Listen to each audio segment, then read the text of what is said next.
Hey, no! Damn it! You ruined my in time.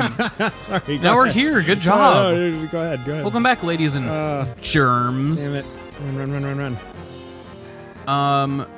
The one that's got a spooky ghost and lots of illusions. I should have done this the other way. That's fine. Just go with it. No, I'm starting over. I was so stressed. Ladies and gentlemen, boys and girls, giant snakes, and terrified heroes that are running for their lives. Shit. Welcome back to another very exciting episode of Preston Can't Play. The one that has Hugh Jackman and David Bowie as Nikola Tesla. Well, that's Preston Black. And the one that's got some spooky ghosts and illusions, and I don't actually know who acts in it, because we didn't get to that part of the conversation. Jesus. Edward Norton. And is about... It has Edward Norton? Yeah. Oh, man. I'm going to have to give it a fair shake. That's me, Tom Mitchell. Someone random, like Rufus Sewell or something, is the other guy. That name didn't mean anything to me. Edward Norton. The guy who... No, that's wrong. I can't think of it. He was in Dark City.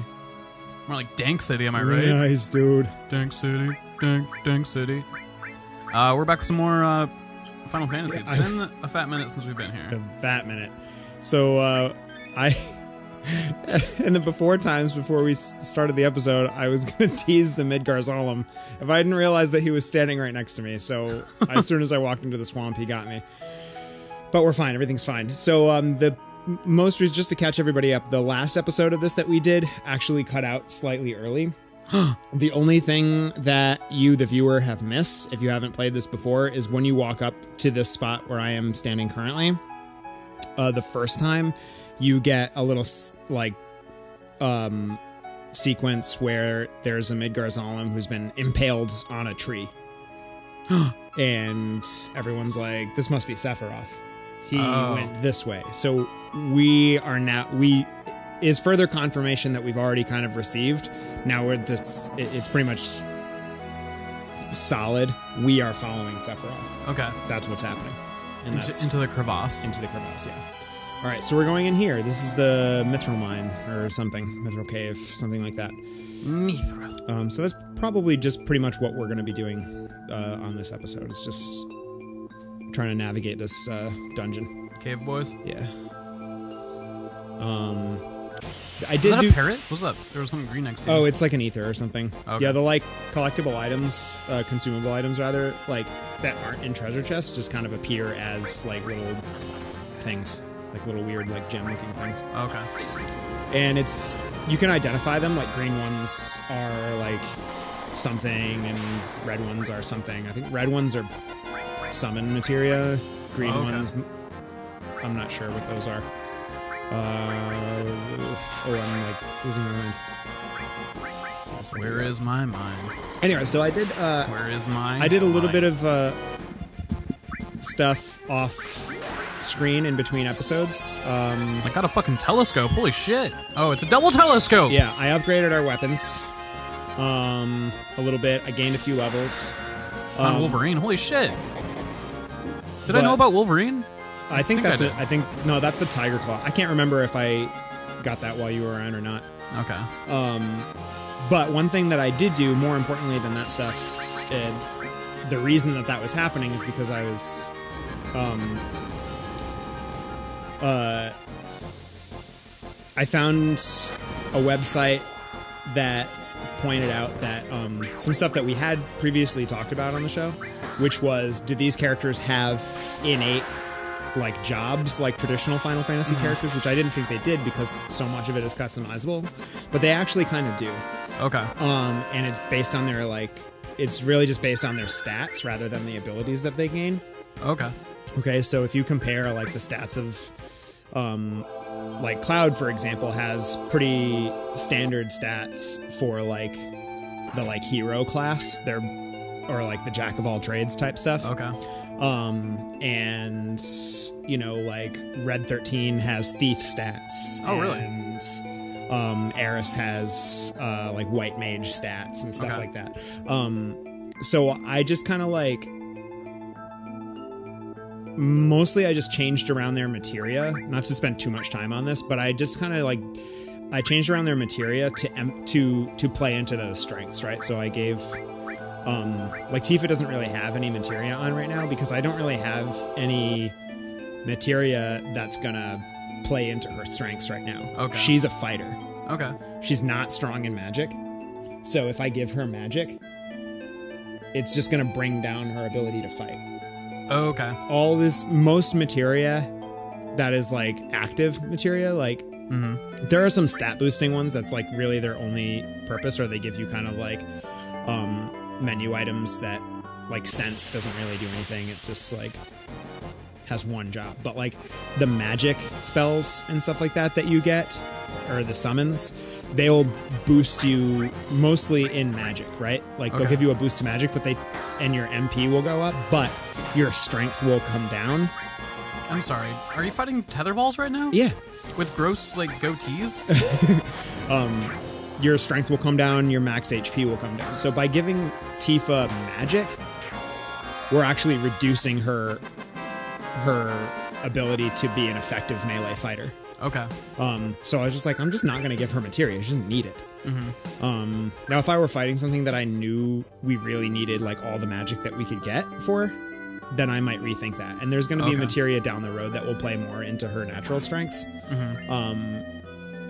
But I've never played this way before, and I kind of want to see like how it works out. I've talked about this before on the show, that I normally, when I'm playing RPGs, I just kind of like evenly distribute everything. Yeah. And I've never been the type to really consider the strengths and weaknesses of certain characters. I guess there's nothing up here. I usually play pretty similarly too, and through you talking about this so much, I'm realizing that's kind of a weakness that I come across in myself in a lot of games, where I'm forced to grind a bunch, but now I realize I probably don't have to. Yeah. I know I'm grossed out by a lot of the things we fight, but these are really just hideous. They've got legs. Oh my god, I see what they are now. Okay. I thought they were just a single tube spinning around. Oh. But they have arms and legs. That makes me feel better. Yeah, they're like weird, like cave people. Okay. Yeah, so I think if anything, it will make it a more interesting playthrough. It helps to, now it'll be like, all right, well, which characters do I want to bring? Now, I used to play this game where I would just like rotate through the other characters. You know what I mean? Like every time I got access to switching my party around, I just move one person in and move someone else out. Oh, the Turks. Rude. Rude. Ugh. So it'll be good because I'll know like, I need like magic characters. Bring my magic people with me. You know what I mean? Like, gotcha. Stuff like that will be fun. Actually prepare for specific encounters. Yeah. Kidnapping. Napping on kids. Seems like a very uncomfortable nap. Well, when you put it that way.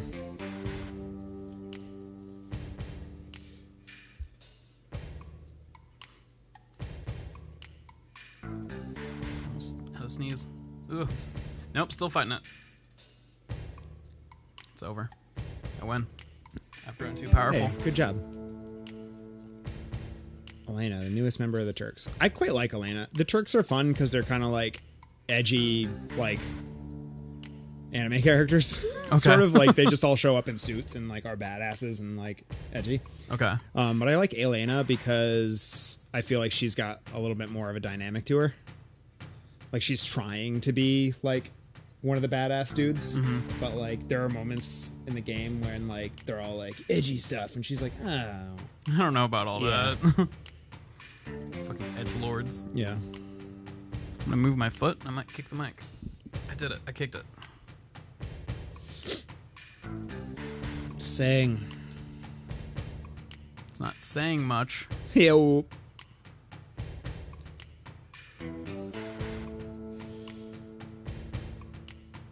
Ooh, I got a big full tummy now. I'm on a more cozy couch than it has previously been. Ah. Elena just spoiled where we're headed.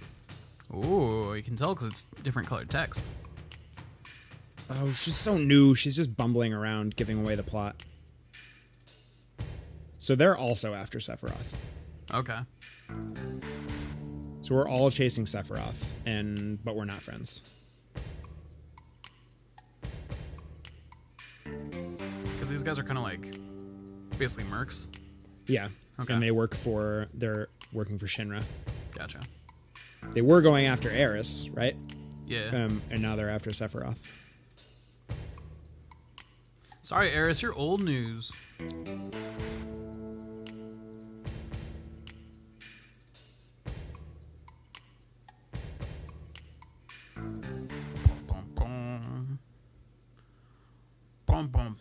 Bob.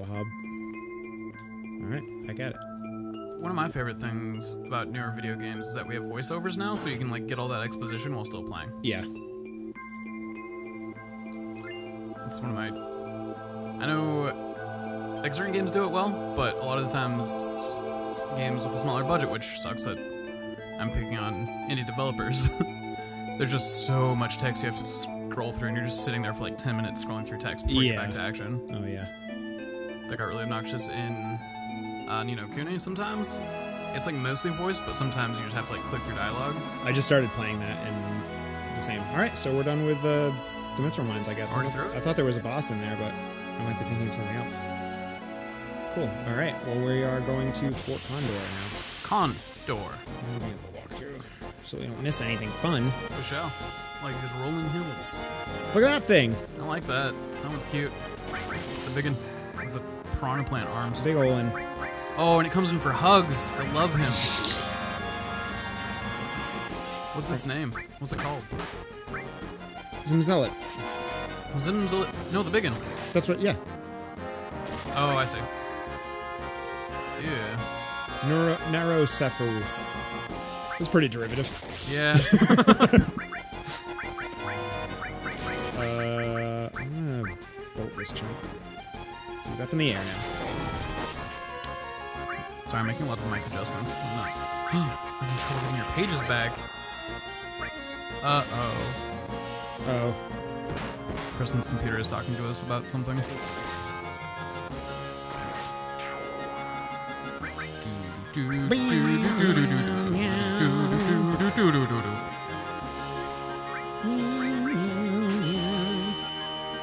Console brother, right about meow. That was funny to me. Thank you. I wrote it just for you. Thanks, dude. Dropping that one on you. Or just a gem. Which gem? Emerald. Oh, thank you. Yeah. I don't watch Steven Universe, but I understand gems are very important to that show. That's I haven't really watched the extent of my understanding. Just as soon as we said gems, if we had any Steven Universe fans, I felt like they were going to be like, oh, they're going to talk about Steven Universe. But I haven't watched it. Not for very many good reasons. Actually, the most prominent reason at this point is that a lot of people have given me shit for not watching it, not like being obsessed with it. Dude, it happens with a lot of stuff where someone's just like, you haven't watched The Thing I Love, or you haven't read The Thing I Love? Oh, how dare you? Go home and read it right now and have the exact same response to it as I had. I think I missed some things in here. Like, so I know I'll do that sometimes, where I'll be like, oh, someone really needs to try out this video game that meant a lot to me. Or like, watch this show, whatever the fuck. But man, it gets obnoxious. Sorry? What? I missed a couple things in here gotcha. that I want. So I'm gonna go back and get them.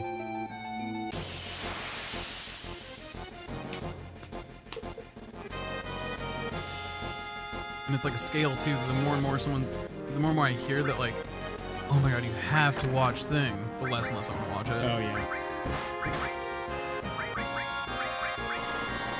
Because then I'm like a dick if I don't like it as much as they do. Yeah. And I feel like, especially because it's so hyped up for me, I go into it with such a high expectation that when it's not mind-boggling epic, I'm just like, yeah, it was fine. Yeah. It was a movie. I hear that. The most prominent example for me is Doctor Who. Okay. I've had so many people be like, oh my god, it's the most incredible show. You like these things, you're going to love it. Now you have to like it. Yeah. And it's always been in an environment where, like, someone will put it on, and I'll kind of, like, be watching it and discussing it as it's playing. And if I don't like the episode we watch while we're discussing it, they'll be like, oh, you were talking over the whole thing, you missed it. I'm like, well, that's your fault. You're the one who's like, did you see? Look at this subtle thing they did in the background. Stop pointing shit out to me. Let me watch it. or they'll like discredit my grievances. Like someone was trying to. Oh, they were showing me the. Are you familiar with Dr. Hill? A bit. Okay, it was the Weeping Angels, the statues. Someone was showing me an episode of that, and it got towards the end, and like, so what'd you think? I'm like, well, the monsters weren't that interesting because like it was just like so low budget. I couldn't like get into them as like scary monsters. They're like, that's the point. They're doing so much on such a small budget. I'm like, well, it didn't do it for me. And they're like start getting up on a high horse like, well, if you only like things that like they could pour tons of budget into, that's just you're missing out on so much media if you just cut out everything that's like cutting corners. I'm like, no, like I'm super into like DIY special effects. I'm super into, you know, making everyday items seem scary even, but just the way it was presented to me, I couldn't get into it. Yeah. That was also the first episode. There's a couple episodes, but with the Weeping Angels. Okay. Maybe both of them. But one of them was the first one that I was shown also. And I kind of had the same thing where I was like, I don't really know what I'm looking at. Yeah. And I feel like, and since then I've been watching the new series, like from the beginning. And when I got to that episode, it meant a lot more. Oh, really? And I feel like it's just something that it's more like you need to be invested in the characters. Yeah, because multiple friend groups have been like, oh, this episode's gonna be perfect. You don't need to know what's going on at all. It just like totally standalone. Yeah. And then it starts and it's just 7 minutes of like character development with these characters I don't know. And then plot starts and they're like referencing these past events. I'm like, I have no point of reference for that. Exactly. Like, yeah, and like there's not really, like, on one hand that's true because it's not a very plot heavy episode. But you do need to know what's going on in order to like They're really still referencing stuff and like, get talking about full, characters. Yeah, like you don't really get the full experience. You're just watching this like that episode doesn't exist in a vacuum. Yeah. It's just not an episode that moves the plot forward, really. Except it does. It's hugely important. But like only going forward. You know what I mean? It's not like retroactively important. I want something that thing has. And that might, I can't remember if it's one of the series people recommend that they're like, oh my god, it's so good, the first season sucks, but once you get through that, it's fine. But it's like, I don't want to sit through a full season of something that I'm going to be miserable for. That's not a selling point. Like, why would you... If I had watched, you know, 4 or 5 episodes of the first season, I was like, you know what, this isn't for me, and someone's like, oh, once you get through that, it's fine. Yeah. Then I'd like, let consider, me decide if that thing is not worth my time. But don't be like, oh my god, you need to catch up on 10 seasons of this show, but the first quarter of it sucks. Yeah. I get that you've grown up with this series, but for me now, that seems like such a daunting task. Yeah. Same. It's like, sometimes I'm at the bookstore and I'll pick up a book and be like, this sounds so good, and then see on the spine of it, it's like, part 2 of 6. Oh no. I like reading, but... I don't want to invest that much into it. I feel like people hit me with that stuff like way late. Like I'm watching like 30 Rock for the first time. Not right now, but when I was watching 30 Rock for the first time. Shortly after it had started, but I was late to it anyway. And I enjoyed it. And then everyone that I knew that was a fan of the show were like, oh yeah, well, like the first season's kind of hard to get through. And I'm like, I think it's great. Right. Like, it's only hard to get, and like you could say the same thing about like Futurama.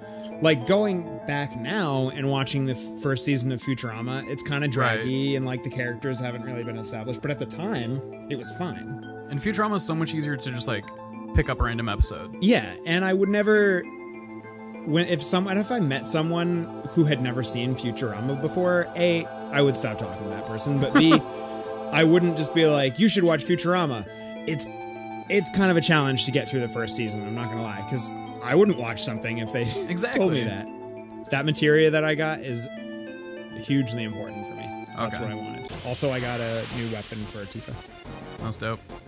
For stealing from those gook monsters that you hate. Ooh. Well, I don't hate them anymore now that I know what they are. Oh, right.